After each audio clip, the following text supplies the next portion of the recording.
สวัสดีเมืองเฟืองเอาถือว่าปัจจุบันเนี่ยเขาก็อยู่ที่ไซต์งานเป็นโครงการก่อสร้างตลาดตัวนี้จะเป็นตลาดเนาะแล้วก็จะมีอาคารให้เช่าทั้งเบิดอยู่หัน17หลังเป็นโครงการขนาดใหญ่เลยแหละบ่ค่อยได้มาอัปเดตตัวนี้นะเพราะว่ามันไกลแดโดนมาเท่านึงเนาะโอ้ดีใจเลยดีใจแล้วก็ขอบใจทางอ้ายใหญ่เพิ่นที่ว่าเชื่อมั่นมอบกิจการให้เฮาได้เข้ามาเป็นส่วนหนึ่งในการพัฒนาแหล่งท่องเที่ยวก็คือเมืองเฟืองเนาะอยู่ก่อน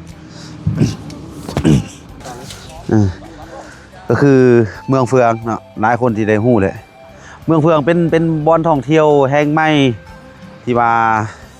ใกล้กับนครหลวงเวียงจันทน์เราคือการเดินทางก็สะดวกสบายเนาะแนะนำผู้ใดที่อยากลงทุนเกี่ยว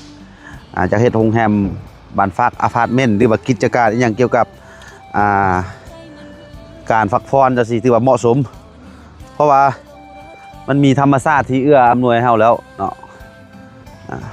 สายน้ำฟูฟ้าเนาะถ้าว่าเขามีทุนมาเฮ็ดให้เนาะเป็นบอนพักผ่อนเป็นห้างห้านให้คนเศร้าจังซี่ก็ถือว่าเหมาะสมเลยเนาะคือยกตัวอย่างคืออันนี้ก็